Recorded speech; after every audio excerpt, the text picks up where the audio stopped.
జాతకరీత్యా ఒక జాతకునికి ఏ గ్రహం చివరి వరకు కాపాడబడుతుంది అనేటువంటి ప్రశ్న. ఇది చాలా కొత్త ప్రశ్న ఇది.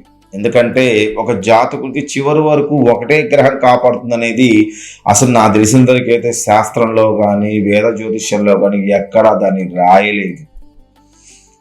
ఎందుకంటే మనకు జ్యోతిష్ శాస్త్ర ప్రకారంగా ఒక జాతకుడికి జీవితాన్ని గురుదేవుడు బృహస్పతి గ్రహం చివరి వరకు కాపాడుతుంది అనేది ఒక వాక్యం ఉంది.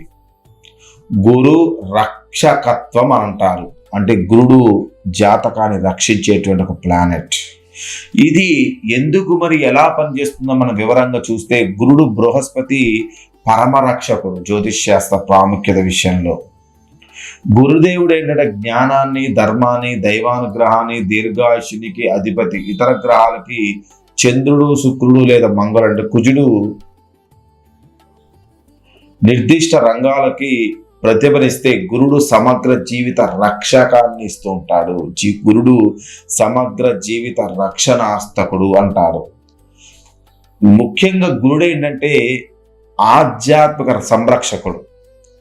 ఏ గ్రహ దోషాలు ఉన్నా గురుడు బలంగా ఉంటే, అంటే 1 కానీ 5 కానీ 9 భావాల్లో కానీ గురుడు ఉన్నట్టయితే, ఉచ్చస్థానంలో ఉన్నట్టయితే కర్కాటకంలో, అతడు అనర్థాన్ని తగ్గించి జాతకుడికి దైవిక మార్గదర్శకం ఇస్తూ ఉంటాడు. ఎప్పుడు గురుడు రక్షిస్తాడు? కష్టకాలంలో ఉన్నప్పుడు. శని, రాహు, కేతు దశలు లేదా అశుభ గ్రహ యోగాలు ఉన్నప్పుడు గురుడు అనుకోని సహాయాన్ని తీసుకొని వస్తాడు. అది ఏ విధంగా జరుగుతుంది? గురు మంత్రాలు, పూజలు, మీరు చేసేటువంటి పూజలు ఏదైతే ఉన్నాయో ఆ ప్రభావాన్ని గురుడు మీకు అందిస్తూ ఉంటాడు. అందుకనే పుణ్యం అనేది మూటగట్టుకోండి, పూజలు బాగా చేయండి అని చెప్తూ ఉంటారు. జాతకుడికి ధర్మ మార్గంలో నడిపించి పాపకర్మల నుండి ఆయన రక్షిస్తూ ఉంటాడు. ఇక 9వ భావం భాగ్యస్థానం, 12వ భావం మోక్షస్థానం. బలమైనటువంటి గురుడు ఉంటే అది ఆధ్యాత్మిక ముక్తికి దారితీస్తూ ఉంటుంది. చివరి వరకు దేవుడి గురించి స్మరణ చేస్తూ చేస్తూ చేస్తూ మోక్ష మార్గాన్ని తీసుకొస్తూ ఉంటుంది.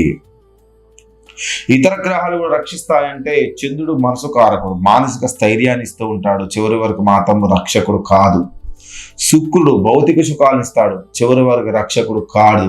సూర్యుడు ఉన్నాడు, ఆత్మకారకుడు, ఆత్మవిశ్వాసాన్ని ఇస్తాడు, కానీ గురువు లేకుండా పూర్తి లక్షణ సూర్యుడు దొరకదు. శని, రాహువులు ఇబ్బంది కలిగించి చివరికి గురుడు ద్వారా పాఠాలు నేర్పిస్తూ ఉంటాడు. గురువు రక్షకత్వానికి ముఖ్యమైనటువంటి ఉదాహరణ ఒకటి చెప్పాను మీకు. నేను మహాభారతం తీసుకోండి.